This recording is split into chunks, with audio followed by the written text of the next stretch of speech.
Is your brain screaming right now, replaying that embarrassing moment for the 10th time, spinning the same thought in circles? That's anxiety, a loud manager living inside your head, and trying to think your way out of it never works. You've tried reasoning with it, distracting yourself, telling your mind to shut up, and nothing sticks. But what if you've been fighting in the wrong arena? What if calming anxiety isn't your mind's job at all, but your body's? There's a 20-second switch you can flip anywhere that forces your nervous system to stand down. Over the next few minutes, you're going to learn 5 slightly weird physical habits. Simple, fast, and zero meditation. They work from the outside in. And habit number 5 is stealth mode, the one you use when you can't do anything else.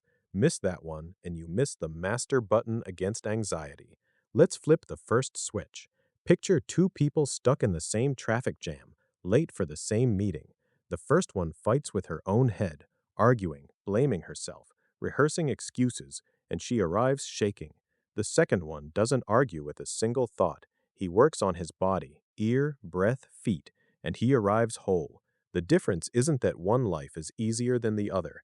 It's that anxiety doesn't obey arguments. It obeys physical signals. Your alarm system was designed to react to your body, not to speeches. When your body screams danger, your mind believes it. And when your body signals that everything is fine, your mind believes that too.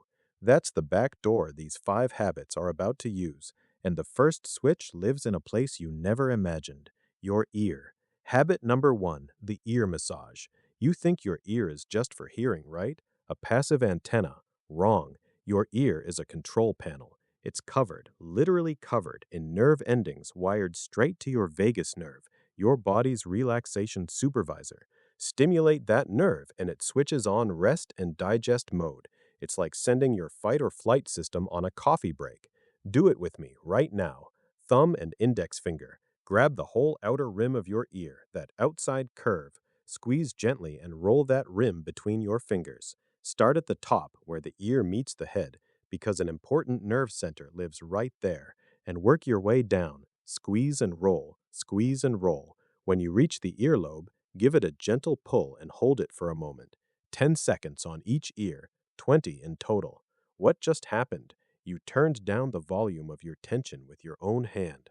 That mental buzzing gets quieter, and the stiffness in your jaw and neck, which so often starts right there, lets go. Use it before walking into a tense room, on a stressful call because nobody can see you, in bed when your mind refuses to power down. It's your physical mute button for the noise inside. And notice the reversal. You didn't fight the anxiety. You distracted your nervous system with a better offer. Now, habit 2 breaks the number 1 rule of breathing. Habit number 2, breathing backwards.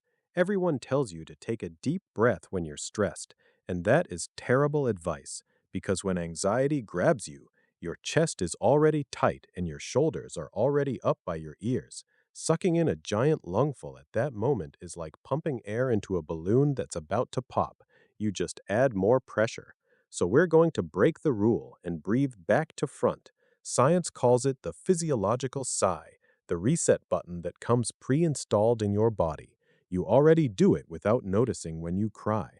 And when you're falling asleep, we're just going to do it on purpose.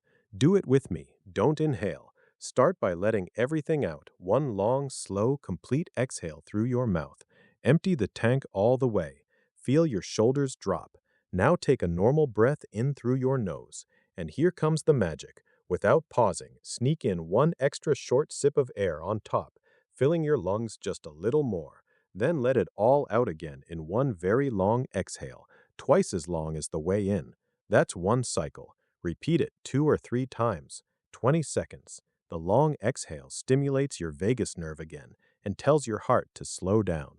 And the double sip pops open tiny air sacs that collapse under stress, improving your oxygen exchange. You're flushing out the stress gas and stepping on the heartbeat's brake. Felt that cold flash in your chest? Got a message that turned your stomach? It's instant and invisible. You can do it sitting at your desk and nobody will suspect a thing. You don't force the calm. You release the anxiety first and make room for the calm to walk in. Half the list is done, and what's coming now is the strongest part, with the invisible trick saved for last.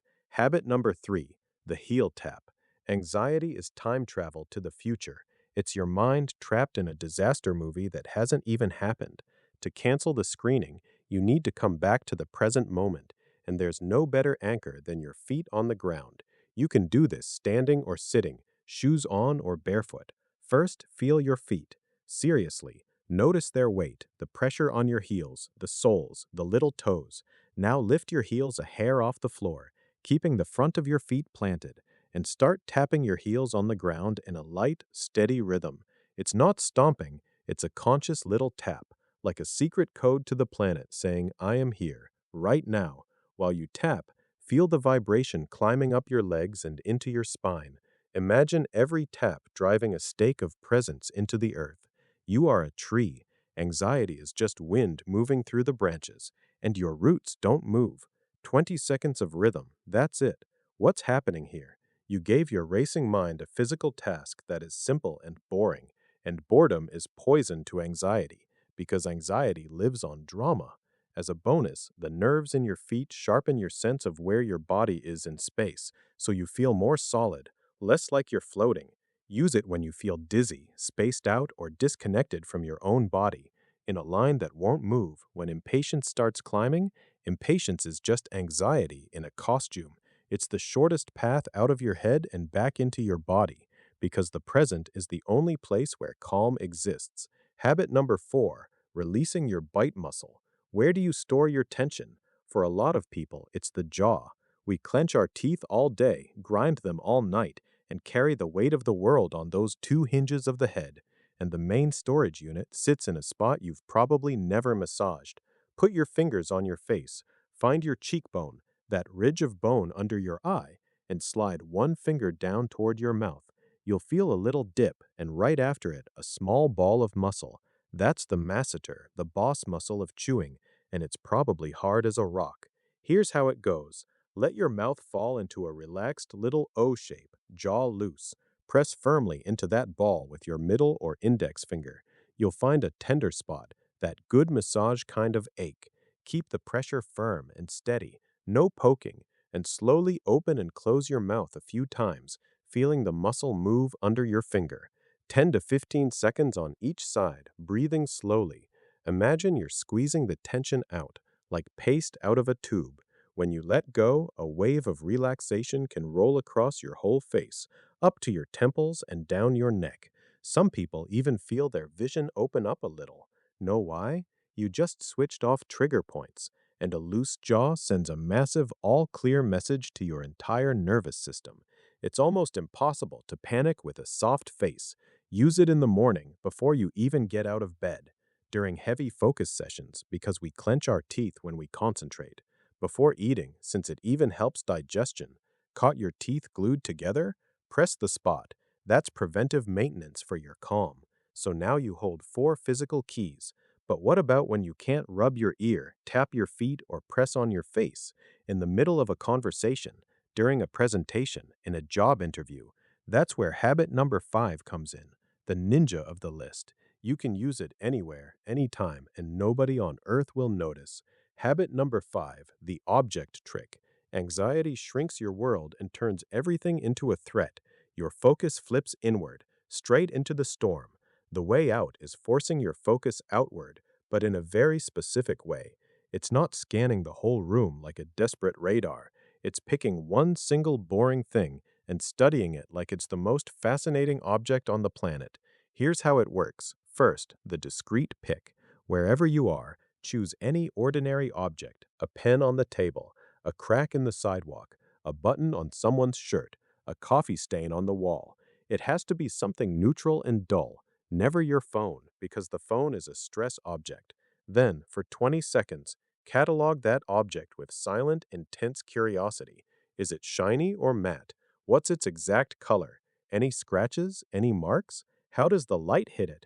Would it feel cold or warm in your hand? Heavy or light?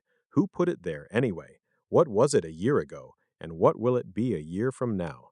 To finish, take one slow, silent breath, eyes still on it, and release.